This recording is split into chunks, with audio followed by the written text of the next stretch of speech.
What's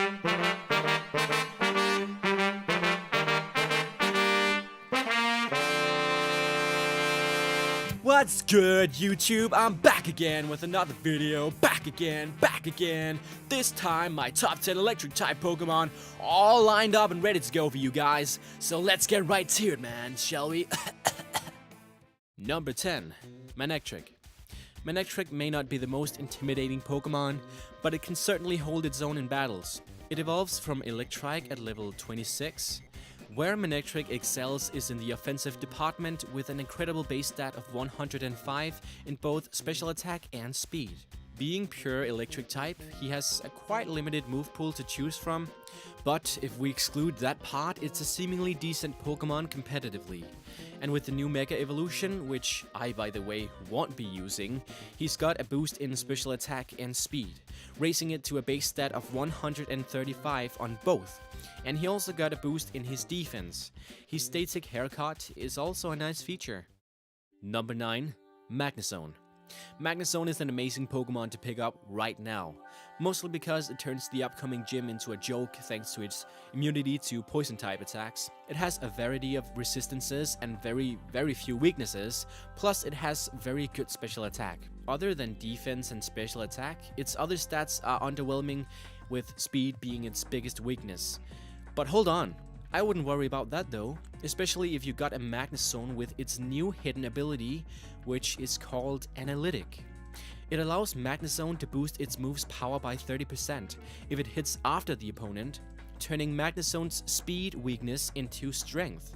Yup, Magnezone has a ridiculous amount of special attacks, so that combo would make him, dare I say, pseudo-legendary. The whole thing about electric types is that they're for the most part all about special attack, and Magnezone has amazing special attack. In fact, in the making of this video, I'm pretty sure it has the highest special attack of all electric type Pokemon, and probably also steel type Pokemon if we exclude all legendaries. If you still think certain little rats are better than Magnezone in terms of special attack, then there's not much helping you. And if having record-breaking special attack stats isn't enough, it also holds the record for most resistance/immunities. 12 resistances and an immunity to poison, and that's 13. And he's a flippin' UFO. Electivire has the highest attack, you say? Electivire does rival him, having the highest attack stat of all electric-type Pokemon. Magnezone could very well lose to a lot of electric-type Pokemon if you make him rely on electric-type moves, but Magnezone is special and do definitely consider adding one of these to your team. Although it doesn't get its punches in very quickly, it's still built like a tank and will fuck you up if you're not careful. Number 8. Luxray, or Luxray, whatever you prefer. I've always liked this guy for his looks. Although in the competitive battle scene, he's often discarded for more popular options. But despite what people might say of this Pokemon, it's actually pretty damn good. For starters, I personally find his ability, Rivalry and Guts interesting. Rivalry increases his attack stat by 50% if he's fighting a Pokemon with the same gender, but it reduces it by the same amount if the Pokemon is of the opposite gender. Guts has no negative effects whatsoever. It also increases his attack by 50%, but occurs more rarely as it is only happening when he's got a status problem. With a base stat of 120 attack and a strong physical move pool to back it up, Luxray has what it takes to be a potent offensive fighter. Allow me to recommend a set for Luxray or Luxray which I find useful. Wild Charge, Superpower, Facade and Crunch. To me, that set is one of the best. With Luxray's high attack, this can put large holes in opposing teams. This allows Luxray to serve as an excellent mid-game attacker, pounding the opposing team very hard in the butt and giving its teammates opportunities to sweep through the remaining Pokemon. Wild Charge is Luxray's stab move of choice, making him a true assassin of electric-type Pokemon. He's not that unique in that he's very easy to obtain, but still a very solid fighter nonetheless. Number 7. Thundurus. I'm talking about Thundurus' second form here, which is activated by using the Revealed Glass, if somebody didn't know. It's a dual-type electric flying cloud Pokemon with the ability Volt Absorb, which restores a quarter of its HP when hit by electric attacks. Thundurus is a large blue sleek bipedal snake or a dragon-like Pokemon. The horn on its head is thick and bulk and extends out quite a bit, while its ears are pointy and pinned back. I think Thundurus is badass and certainly one of the more badass electric-type Pokemon out there. I didn't want to put legendaries on this type list, mostly because legendaries are made to be superior design-wise and competitively, but this video is an exception. No more legendaries in my other type videos from now on, that's a promise. Number 6. Raikou. Raikou is said to be the reincarnation of a dead Jolteon. It has 75 base attack, which is not too much, but I guess he's a decent fighter.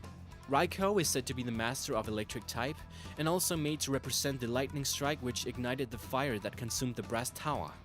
He appears to look like a prehistoric saber-toothed tiger. He also have a 500 total base stats, so he is fairly powerful. I've always been fascinated by saber-toothed tigers when I was a kid, and I still love them to some extent, and so it was impossible for me not to love Raikou when I first set my eyes upon hunting it down. It can have the static ability and can also have the plus Dream World ability. If only it wasn't so hard to catch. If only I didn't end up using the Master Ball after days of pursuit. Number 5. Ampharos. Ampharos has a 90 base HP, so it is a durable little guy. It has a 75 base attack, so it is a decent fighter relative to other Pokemon. It has a 500 total base stat, so you know, it is a pretty powerful fighter. Ampharos can take a few hits. It is pretty resistant to special type attacks and can be punishing with special moves. I'm being quite positive toward Ampharos so far, and if I had to give some negative feedback on it, it would be that its speed is not quite up to date. To be frank, Ampharos has terrible speed for sweeping. To remedy this problem, Agility is the perfect move that raises the speed stat by 2 stages. Assuming you select Timid Nature, or if you get a Timid Nature Ampharos, 1 Agility allows you to outspeed Pokemon with a 130 base speed. Ampharos' special attack should be adequate for a late game sweep. Thunderbolt and Dragon Pulse are great stabs. Plus, Ampharos has a Mega Evolution now, which makes it even more powerful. Ampharos in standalone mode is still a solid Pokemon throughout the game. However, it faces a lot of competition from the likes of Electrovaya, Magnezone, and other Pokemon on this list. Number 4. Lantern. Lantern is a large blue fish-like Pokemon with a pair of small blue fins. It has a yellow mask over its red eyes. The tip of the bottom of its tail is also colored yellow. Lantern's yellow orbs come from a modification of its dorsal fin. These orbs contain a colony of bacteria that create a chemical reaction, which generates electricity in a similar fashion to that of a battery. Lantern uses the bright part of its body to lure fish prey. It then blinds the fish prey with an intense burst of light. Lantern inhabits the ocean at depths of over 3 miles. So, Lantern is a pretty deep Pokemon. That was horrible. But really, isn't Lantern just too cute for words? As ugly as I thought Chinchou was when I caught my first one back in the Crystal days, I decided to train it because of its cute look of the evolution and unheard type combo. I must admit that I fell completely head over heels for Lantern the second it evolved. And those beautiful eyes. Call me a sap. My own level 100 Lantern is one of my most treasured Pokemon these days. To me, it also seems like a fairly unused Pokemon. Let's call it an indie Pokemon. I guess I have a weird taste in Pokemon. Number 3. Electrovaya. Electabuzz, an already cool Pokemon, evolves into Electrovaya, a massive, frightening, supercharged, abominable snowman. Are those tentacles coming out of his back? I don't know, but just don't touch them. Seriously, he might kill you. Attack is Electrovaya's highest stat, while defense is the lowest. Speed is good too, and the strategy with Electrovaya should be to outspeed your opponents and hit them with your attack. And because of the high attack, the first move you should teach your Electrovaya is Thunder Punch. Some people may think that Wild Charge is a better pick, but I think that Electrovaya doesn't have the HP for that move. Now, every Pokemon needs protection against its weakness, and for Electrovaya it's only ground type. So the best way to deal with these nasty ground type moves would be something like Ice Punch, which you can learn from move tutors. Ice Punch also has the bonus of being super effective against grass types, which electric moves are not so effective against. Other good physical moves are Brick Break, Fire Punch, Earthquake, and Rock Slide. There is also Giga Impact too, but it makes Electrovaya recharge, and with his low defense, that is not a good thing. Special moves, you say? Well, that stat is not as high as the attack stat on Electivire, but I still think that you can use it. Some opponents have abilities like Poison Point or Static, and special attacks are a good way to deal with them. My advice is to have one special attack on Electivire. Good special attacks could be Thunderbolt, Volt Switch, Focus Blasts, Flamethrower, and Thunder. Flamethrower is a good way to deal with the grass types if you don't like Ice Punch, and Focus Blast can kill a ground type if it hits. For status moves, there are Toxic, Attract, and Thunder Wave for status problems. Then there is Protect and Light Screen for defense. I think that Electivire is a Pokemon who should focus on taking down opponents, not giving them status problems. So that's why I don't recommend status moves on Electivire. Overall, Electivire can manage its job, taking down things. You can outspeed Pokemon and use high attack to give them what they deserve. Electivire is everything Electabuzz could have asked for. The major change is Motor Drive. Electivire's signature and unique ability which gives it an immunity to electric attacks, including Thunder Wave. And if it is hit by an electric attack, it gains a speed boost. In a double battle, a partner could use Discharge to hit opponents and raise Electivire's speed. This paired with the Cell Battery item also raises Electivire's attack. Just thought this would be good to note. He has a very solid and good move pool, and if you want a strong, badass Electric-type Pokemon, then you should definitely consider adding Number 2, Jolteon. Jolteon is the Electric-type EV evolution, in other words, an evolved form of Eevee. All of the Eevee evolutions have base stat numbers that add up to a total of 525. Most of that for Jolteon is its speed and special attack, especially speed. Jolteon, just like Vaporeon and Glaceon, have high special attack stats and lots of special attack moves to go with them. Jolteon has pretty good special defense stats, but considerably low HP, attack, and defense stats. Low HP and defense make Jolteon a little vulnerable, but because it is fast, it can usually make its mark before it's taken out. Jolteon learns Quick Attack, which is good for the beginning of the game, but he doesn't really need it since he is pretty fast by nature. Like any other EV evolution, Jolteon can use Bait on Pass if kept as an EV until level 56. Bait on Pass is never a frail move.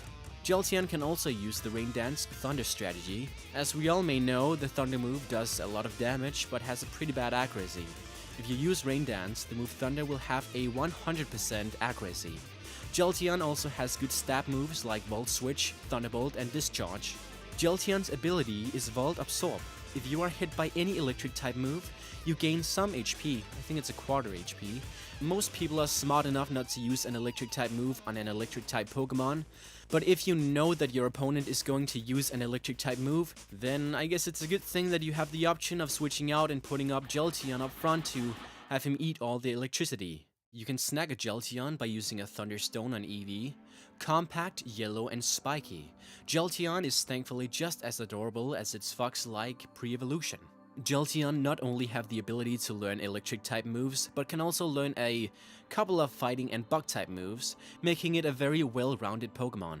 He's so cute, seemingly friendly, extremely adorable, which makes me want to pet my DS. And best of all, a very reliable fighter. And one of the Pokemon that I have used the most time on. It's a very close call between this and number 1. Number 1, Raichu. Raichu is just as cute as he or she is powerful, unlike Pikachu. It looks exactly how it should, a bigger, stronger, grown-up, better version of Pikachu, getting an adorable new charm over it that makes me love it. Sure, some people may complain about Raichu being bigger than the little Pikachu, but that only makes it look cuddlier. With a base speed of 100 and its attack and special attack at a fairly strong 90, I guess, stab moves from powerful electric moves such as Volt Tackle and Thunderbolt, and access to Nasty Plot and Encore, Raichu can be a powerful sweeper.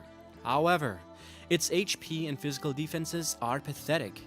Its electric typing doesn't give it much in the way of resistances, and while it only has one weakness, it is to one of the most powerful attacking types in the game. Its ability, Static, doesn't do much in the way of helping or hindering this Pokemon. While Raichu can be a great addition to any team, I wouldn't recommend it unless you are very skilled. In all honesty, I don't think Raichu works too well as a choice-spec Pokemon.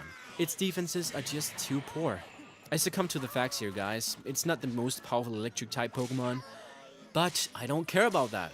Raichu is my boy, or my girl. I love it. And its voice is so bold and cute and perfect.